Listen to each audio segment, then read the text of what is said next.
morning students, welcome all of you to my channel MBIC Maths and Physics.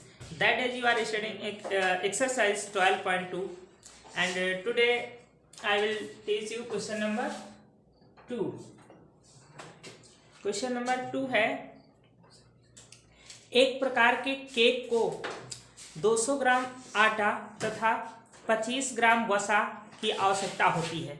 एक ऐसा जो है cake बनाना है जिसमें 200 ग्राम लगेगा आटा और 25 ग्राम वसा लगेगा, तथा दूसरी प्रकार के केक के लिए 100 ग्राम आटा तथा 50 ग्राम वसा की आवश्यकता होती है। केकों की अधिकतम संख्या बताओ जो 5 किलो आटे तथा 1 किलो वसा से बन सकते हैं। यह मान लिया गया है कि केकों को बनाने के लिए अन्य पदार्थों की कोई भी कमी नहीं पड़ेगी। तो केक दो प्रकार के हैं। यहाँ पर देखिए, हम टेबल से इसको समझा दें आपको, या फिर पहले ये समझ, चलो टेबल से समझ लीजिए इसको।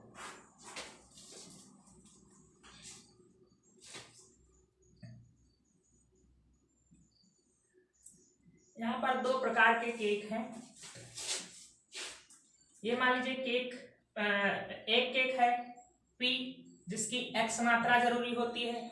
एक केक है P, आप ऐसे मान सकते हैं, इसमें लिखा हुआ है कि केक तथा दूसरी प्रकार के केक के लिए इतनी आवश्यकता होती है, केकों की अधिकतम संख्या ज्ञात कीजिए। तो माना A प्रकार का केक, A प्रकार के केकों की संख्या बराबर X व B प्रकार के केकों की संख्या बराबर Y है। तो पहले ऐसे ये फिगर बना देखो, इसका जो है एक ये केक A हो गया और ये केक B हो गया। इनके केक कितने बने हैं X और इसमें के केक बने हैं Y। तो ये केकों की जो संख्या है ये कितनी होनी चाहिए, लिखी हुई है अधिकतम संख्या बताओ, केकों की अधिकतम संख्या बताओ, अर्थात Z आपको बताना है। Z बराबर फिर क्या बनेगा, X प्लस Y। केकों की अगर अधिकतम संख्या बताना है तो केकों की संख्या अर्थात Z बराबर क्या बनेगा, X प्लस Y। A प्रकार के केकों की संख्या और B प्रकार के केकों की संख्या। अब आगे इसमें दिया हुआ है कि एक प्रकार के केक को बनाने में 200 ग्राम आटा तथा 25 ग्राम वसा की आवश्यकता होती है। इसको बनाने के लिए 200 ग्राम आटा और 25 ग्राम वसा की जरूरत होती है, और दूसरे प्रकार के तथा दूसरी प्रकार के केक के लिए 100 ग्राम आटा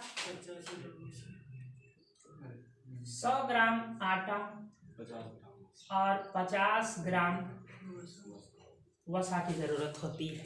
50 ग्राम वसा की आवश्यकता होती है।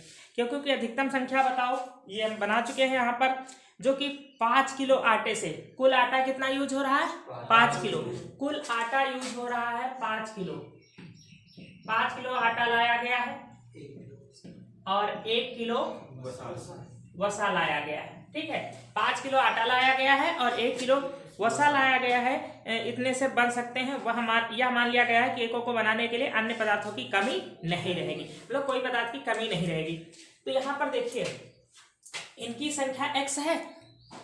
एक को बनाने में आटा कितना लगता है, 200 ग्राम। तो X केकों को बनाने में आटा कितना लग जाएगा, 200X लग जाएगा। यहाँ पर लिखोगे आप, ये तो सब लिख चुके हो, संख्या लिख चुके हो हर एक की अलग अलग आवश्यक आटा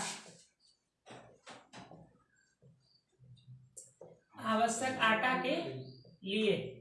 तो आटा के लिए देखो, इसमें कितना लग जाएगा आटा, 200X लग जाएगा, प्लस इसमें आटा कितना लग जाएगा, 100 इतना आटा लग जाएगा ना, क्योंकि एक केक में 200 ग्राम लगता है। तो अगर X केक बनाए हैं इसके आप पे तो इतना लग जाएगा। एक केक में 100 ग्राम आटा लगता है, तो Y केक बनाए हो तो इतना आटा लग जाएगा ना। और कुल आटा मिला आपको कितना है, 5 किलोग्राम। तो यह जो लगा है टोटल आटा, ये 5 किलोग्राम से कम हो लेकिन ज्यादा ना हो। 5 किलोग्राम का मतलब 5000 ग्राम, इधर ग्राम में था उधर ग्राम में रखना पड़ेगा। क्या बात समझ पाए कि आपने इतना आटा यूज किया है केक को बनाने में। तो ये आटा जो है 5 किलोग्राम से कम यूज होना चाहिए, ज्यादा नहीं यूज होना चाहिए। यहाँ पर सेंस ये समझे जैसे 5 किलो दिया गया तो आपसे उसमें अगर 100 ग्राम बच जाए तो वो ठीक है, लेकिन अगर 100 ग्राम कम पड़ गया तो क्या इतने केक जितने माने हो ये बन पाएंगे? नहीं बनेंगे ना। तो हमारे द्वारा ये जो यूज किया गया आटा है इतने ग्राम, ये कम भले यूज हुआ हो 5 किलोग्राम से, लेकिन ज्यादा 1 भी ग्राम नहीं यूज हुआ, क्योंकि 1 भी ग्राम ज्यादा आटा आपको नहीं मिलेगा यहाँ पर, और उसमें से 1 ग्राम 2 ग्राम बच जाएगा तो वो कोई दिक्कत नहीं है। समझ पा रहे हैं? अपना सेंस यहाँ पर लग रहा था। अब वसा देखिए यहाँ पर 25x वसा की मात्रा के लिए क्या कहेंगे, आवश्यक वसा के लिए यहाँ पर हो जाएगा 25x प्लस 50y, और वसा आपको कितना मिला है? 1 kg। समझ पाए? अब इसकी सारणी अगर आप बनाते तो सारणी यहाँ पर लिख लेते आप x, और यहाँ पर आप लिख लेते y, नहीं यहाँ पर आप लिख लेते, यहाँ पर लिख लीजिए आटा, और यहाँ पर वसा x y। आटा जो है ये यहाँ पर लिखोगे, x वाले में आटा कितना, जिनकी संख्या x है ये ax, और b की संख्या y, b की संख्या, b वाले केक की संख्या कितनी है y, और a वाले केकों की संख्या है x। तो a वाले में आटा कितना लग रहा है? 200 ग्राम, और b वाले में आटा कितना लग रहा है? 100 ग्राम। यहाँ पर वसा कितनी लग रही है? 25 ग्राम, और यहाँ पर कितना? 50 ग्राम। ठीक, तो अब यहाँ पर एक कॉलम कुल आटा कितना लग रहा है? 5 kg, और कुल वसा कितना लग रहा है? 1 kg। इस प्रकार से सारणी आप बना सकते थे। चाहे पहले सारणी समझ में आ जाए, पहले सारणी बना लो, सारणी कम समझ में आएगी ये भी बता दे पहले, ये ज्यादा तुम्हारे सिस्टम समझ में आएगा जो हम यहाँ पर बना रहे हैं। इससे अगर समझ पा रहे हैं तो ज्यादा बेटर है। सारणी तो बाद में आपको समझ में आती है, पहले सारणी भी नहीं समझ में आपको आएगी कहाँ पर क्या रखना है। तो ये बना करके समझा करें ऐसे। तो अब ये असमिकाएं बन गई, और अब ये क्या हो सकता है कि जो केकों की संख्या, ये भी हो सकता है कि पहले प्रकार की केकों की संख्या या 0 से बड़ी हो या 0 हो। कुल केकों की संख्या जो है दोनों प्रकार के बनाए गए हैं, तो केकों की संख्या ये भी हो सकती है ए प्रकार का केक बनाया ही ना गया हो, बी प्रकार के ही बना लिए गए हों।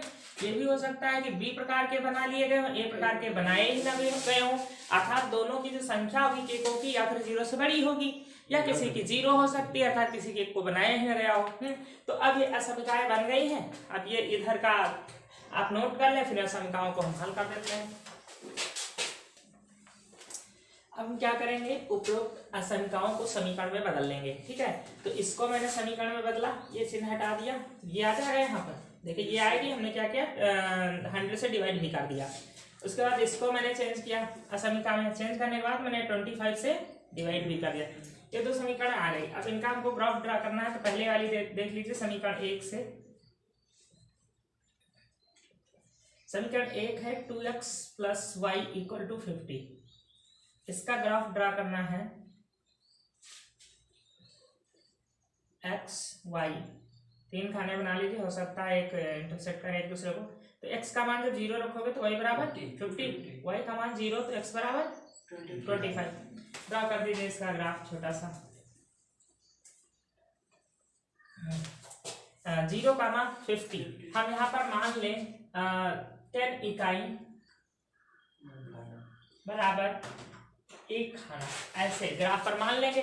तो यहाँ पर 0,50 है, इसका मतलब 0,5। ठीक, तो ये मान लीजिए यहाँ पर आ गया 0,5, 0,5, लेकिन लिखा वही जाएगा 0,50 लिखा जाएगा। 25,0, 25 में कितना खाना चलेगा? 2.5, 2 और आधा, और तो ये हो जाएगा 25,0। ये ड्रॉ कर दिया इसको। अब अगला देख लीजिए, कहाँ बना दे, यहाँ पर बना दे रहे हैं इसको समीकरण 2 से।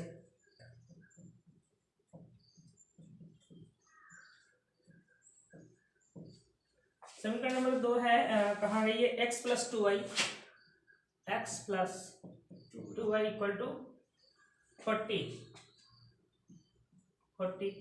तो x का मान जब 0 लिखेंगे तो y का मान 20 और y का मान 0 लिखेंगे तो x का मान 40। मतलब 0 का मान 20, 0 का मान 50 यहाँ है तो 0 का मान 20 कहीं यही रह जाएगा ना। और 40 ये 25 है तो 40 इसके आगे यहाँ पर कहीं चला जाएगा, 40 का मान 0। तो ये दूसरी लाइन ड्रॉ हो गई। ठीक, इन पर अपना यहाँ पर लिख लेना इक्वेशन नंबर। अगर इंटरसेक्ट कर रहे हैं तो हल भी करना पड़ेगा, दोनों को हल कर लीजिए। देखिए समीकरण 1 और 2 को हल करने पर 1 व 2 का हल, तो पहली इक्वेशन है 2x + y = 50, दूसरी इक्वेशन है x + 2y = 40। तो पहली इक्वेशन को 2 से मल्टीप्लाई कर लेंगे, दूसरी को 2 से कर दे रहे हैं तो यहाँ 2 हो जाएगा, 4 हो जाएगा, यहाँ पर 80 हो जाएगा। माइनस माइनस ये कैंसिल हो जाएगा, माइनस का बच रहा है 3y और यहाँ पर बचेगा माइनस का 30। तो y = 10 और y = 10 अगर हम इसमें रख दें, अगर y = 10 इसमें लग दे तो x = आ जाएगा 20। समझ गए ना? तो आ जाएगा 20 का मान 10। तो यहाँ पर भी लिख लीजिए 20 और 10, यहाँ पर भी आ जाएगा 20 और 10 क्योंकि इंटरसेक्टिंग पॉइंट है दोनों का। तो यहाँ पर आ गया आपका 20 का मान 10। ठीक, अब हमको केवल क्या करने को रह गया है, कोणीय बिंदु ढूंढने को रह गया है ना। तो चलिए यहाँ पर टेबल बना ले रहे हैं, कोणीय बिंदु ढूंढिए। यहाँ पर z के मान निकालोगे, x + y अधिकतम केक बनाना है और यहाँ पर कोणीय बिंदु, कोणीय बिंदु। तो सबसे पहले ये 20 का मान 10 ले लीजिए, ये जरूर आएगा, चेक करके देख लीजिए। यहाँ पर आप रखेंगे 20, यहाँ पर रखेंगे 20 रखेंगे कितना हो जाएगा, 2000 हो जाएगा। ये 1000 हो जाएगा, टोटल 3000 आएगा। 3000 छोटा है ना 5000 से, सही है। यहाँ पर रखोगे कितना है 20, तो ये कितना आ जाएगा 500 हो जाएगा, ये 500 हो जाएगा, यहाँ पर भी 500 हो जाएगा, 1000 हो जाएगा, 1000 बराबर 1000, ये भी सेटिस्फाई करेगा। तो ये भी तो हो गया। अब दूसरा भी देख लीजिए 25 का मान 0, यहाँ पर 25 रखा तो 25 रखने पर ये कितना हो जाएगा 5000। ठीक है, इक्वल है। ठीक, यहाँ पर रख दीजिए 25 तो ये कितना हो जाएगा 625 और यहाँ पर 0, 625 छोटा है 1000 से, सही है ना। और इसमें सेटिस्फाई वो जरूर करेगा। यहाँ पर रखोगे 25 का मान 0, तो ये हो गया 25 का मान 0। अब ये भी करेगा, अब वो भी करेगा क्योंकि अब यही वाला एरिया आपका बनने वाला है। 40 का मान 0, यहाँ पर 40 रखोगे तो कितना बचता है 8000 बन जाएगा क्या? शायद देख लीजिए वो नहीं बनेगा, वो नहीं बनेगा। 40 यहाँ पर जब हम रख रहे हैं तो ये कितना बन रहा है 8000 हो जाएगा ना। 8000 छोटा नहीं है 5000 से, ये नहीं बनेगा। तो फिर अब क्या बनेगा ये चेक करिए, 0 20, यहाँ 0 यहाँ पर 20 रखा तो कितना होगा 2000, छोटा है, सही है। यहाँ 0 रखा आपने और यहाँ पर 20 रखा तो कितना हुआ 1000 हुआ, बराबर 1000 के। ये कर रहा है 0 का मान 20, 0 का मान 20। तो अब ये भी नहीं करेगा, फिर ये वाला एरिया आने वाला। ठीक, 0 का मान 50 रख के देख लीजिए, नहीं करेगा। 50 यहाँ पर रखा 5000 हो गया, ये तो बैलेंस हो रही। यहाँ पर 0 का मान 50 रखा 5000 हो गया, तो यहाँ आ गया 2500। 2500 आ गया ना, 50 का 2500 इससे छोटा है नहीं है। गलत हो गया यहाँ पर, जो इक्वेशन सेटिस्फाई नहीं। तो ये नहीं, ये नहीं, ये नहीं, अब 0 का मान 0 तो आएगा, बट 0 केकों की संख्या नहीं हो सकती। हम 0 लेना हो ले लीजिए, लेकिन 0 का मान 0 पर केकों की संख्या जो होगी वो क्या 0 थोड़ा आ गया। अब यहाँ 0 0 रख रहे हो, देखो सेटिस्फाई हो रही। यहाँ 0 0 रख रहे हो, ये भी सेटिस्फाई हो रही। ठीक है, सेटिस्फाई तो हो रही है, क्योंकि क्या दोनों प्रकार के केकों की संख्या 0 हो सकती है? नहीं हो सकती ना। तो उस पर चेक करना ही बेकार की बात है, ये चेक ही नहीं करेंगे 0 का मान 0 का। हाँ, तो केकों की संख्या देखिए यहाँ पर कितनी आ रही है। यहाँ पर केक बन रहे हैं 30, यहाँ पर बन रहा है 25, यहाँ पर बन रहे हैं 20। तो आप 5 किलो आटा और 1 किलोग्राम वसा में आप क्या चाहेंगे कि अधिक से अधिक केक बने ना? तो अधिक से अधिक केकों की संख्या कितनी बनेगी 30, और वो तब बनेगी जब 20 बनाओगे ए प्रकार के केक और बी प्रकार के केक बनाओगे 10। ठीक है, अब ये संख्या बदल दोगे, ए प्रकार के 25 बना लो, बी प्रकार के बनाओ ही ना, तो 25 ही बनेंगे, घाटा हो जाएगा। और अगर ए प्रकार का एक भी न बनाओ, बी प्रकार का केक 20 बना लो तो 20 ही बन पाएंगे। तो अधिक से अधिक केक बनाना चाह रहे हो, उतने ही मटेरियल में 5 किलोग्राम क्या है आटा और 1 किलोग्राम वसा में 30 आएगा।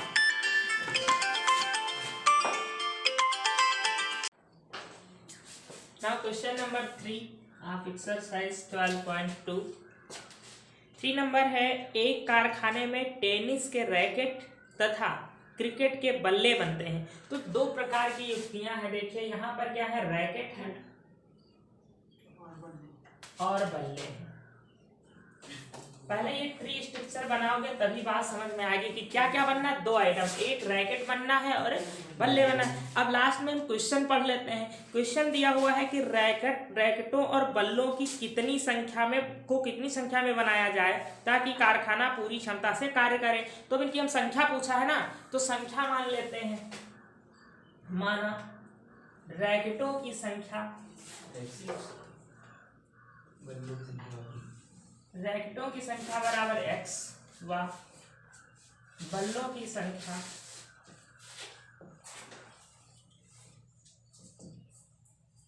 बराबर y।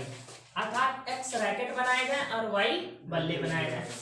अब देखिए रैकेट को बनाने में कितना समय लग रहा, लिखा हुआ है कि एक रैकेट बनाने के लिए 1.5 घंटा यांत्रिक कार्य, 1.5 घंटा यांत्रिक कार्य, ये यांत्रिक कार्य हो गया।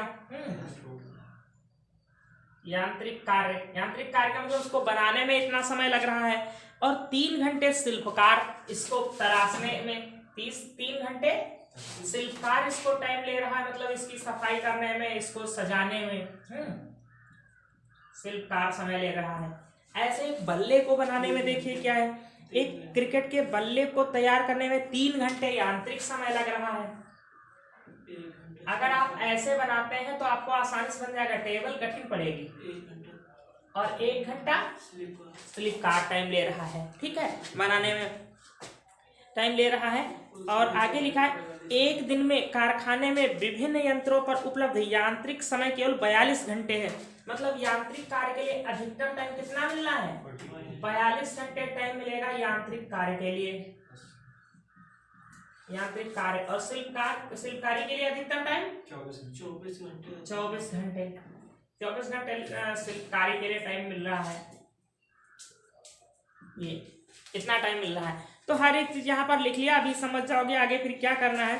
तो इसमें ये है रैकेटों और बल्लों की कितनी संख्या में बनाया जाए ताकि कारखाना पूरी क्षमता से कार्य कर सके। तो संख्या आपने मान रखा है, ठीक। और आगे दूसरा क्वेश्चन है, यदि रैकेट और बल्ले पर लाभ क्रमशः, एक रैकेट पर लाभ होता है 20 रुपए का और एक बल्ले पर लाभ होता है 10 रुपए का। तो पहले लाभ के लिए इक्वेशन बना लीजिए, z इक्वल टू कितनी हो जाएगी, 20x प्लस 10y। क्योंकि एक बल्ले पर लाभ होता है 20 रुपए का रैकेट पे, तो x रैकेट बनाए गए हैं तो 20x हो जाएगा। एक बल्ले पर लाभ होता है 10 रुपीज, तो y बल्ले बनाएंगे, इतना हो जाएगा। अब देखो पहले यांत्रिक कार्य के लिए आप क्या बनाओगे कि यांत्रिक कार्य पर कितना समय लग रहा है। यांत्रिक कार्य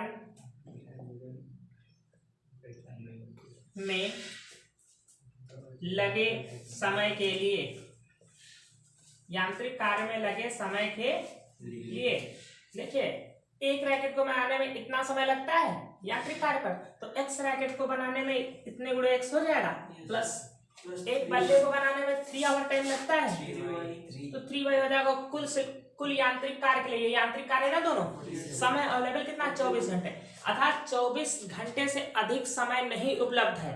ये जो बनाए गए हैं ये 24 घंटे से कम में ही बनने चाहिए, 24 घंटे से अधिक समय उपलब्ध नहीं है। अब ये तुम्हारा लॉजिक होना चाहिए कि यहाँ पर हम किधर को ग्रेटर देन लगाएं। अच्छा, उसके लिए 45, 42 है। हाँ, अब ये तुमको यहाँ पर सोचना है कि जैसे आप किसी कारखाने में काम कर रहे हैं, आपको मालिक ने ये बता दिया कि आपको 42 घंटे में ये तैयार करना है इतना, ठीक है, समय इतना लगना है, इससे ज्यादा नहीं लगना है। तो फिर क्या करेंगे कि ये जो समय आना चाहिए यांत्रिक कार्य, अगर समय उपलब्ध केवल 42 ही घंटे है तो क्या आप 43 घंटे में बनाएंगे, उपलब्ध 42 घंटे के। इसका ये जो समय लगा हुआ है टोटल यांत्रिक कार्य में, ये समय 42 से कम हो या 42 के बराबर हो, ज्यादा समय नहीं होना चाहिए। बस यहीं पर आपको सेंस अपना लगाना होता है। ये नहीं, ये क्वेश्चन नहीं बता रहा है कि यहाँ पर लेस देन लगाओगे कि ग्रेटर देन लगाओगे। दूसरा ऐसे ही शिल्पकारी के लिए उपलब्ध टाइम, शिल्पकारी के लिए समय ये कितना है देखो 3x plus y equal to less than 24 hour. और संख्या जो है या फिर 0 के बराबर होनी चाहिए x की, या 0 से बड़ी y की संख्या, या 0 से बराबर होनी चाहिए या 0 से बड़ी। संख्या क्या है, क्रिकेट रैकेटों और बल्लों की संख्या है, तो या फिर 0 हो जाए या 0 से बड़ी। माइनस में तो हो नहीं सकती है, लेस देन 0 तो हो नहीं सकती, कभी संख्या -1 तो हो नहीं सकती। तो ये इक्वेशंस बन गई हैं। अब इनको वैसे इनको हल करना है। तो ट्री स्ट्रक्चर से ज्यादा समझ में आता है, अगर आप टेबल बनाएंगे तो समझ कम पाएंगे। ट्री स्ट्रक्चर से समझ में ज्यादा आता है। देखिए ये उपरोक्त समीकरणों को मैंने समीकरण बना दिया है। अब इसका आप ग्राफ वैसे ही ड्रा करें, पहली एक्सरसाइज हल कर चुके हैं, सेम वही प्रोसेस होने, बस एक्स वाई की नंबर निकालना है आपको, अधिकतम नंबर कब होगी, और लाभ भी निकालना है कि अधिकतम लाभ जब हो तब संख्या कितनी होगी। ठीक है, अधिकतम लाभ के लिए संख्या कितनी होगी ये आपको इसमें निकालना है। मिटा दें सब।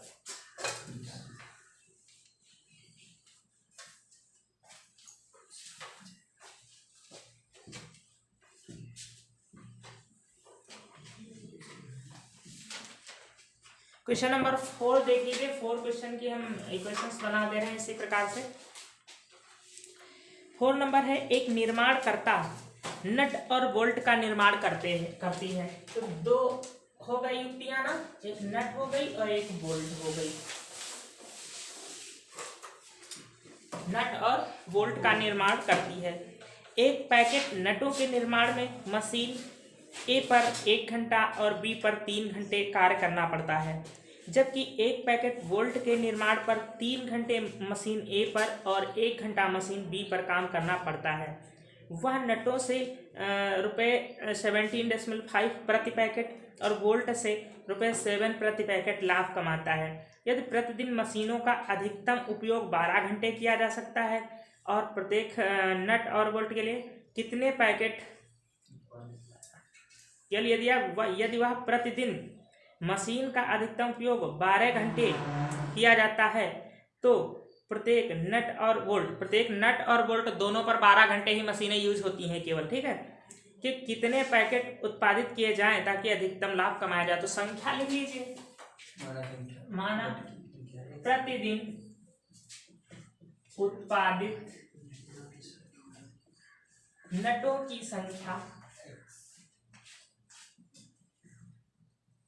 की संख्या बराबर x और प्रतिदिन उपलब्ध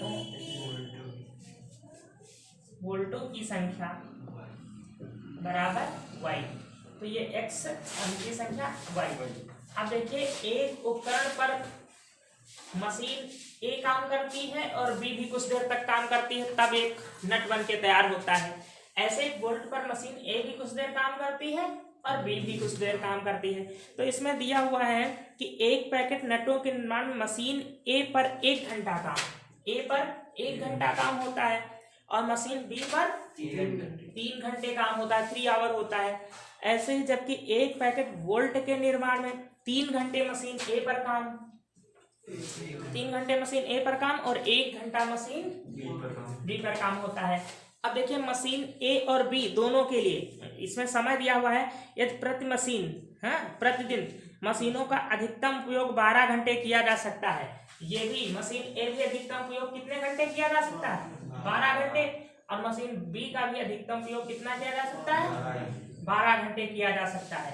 तो यहाँ से देखिए कि एक मशीन A के उपयोग के लिए, मशीन A के उपयोग का समय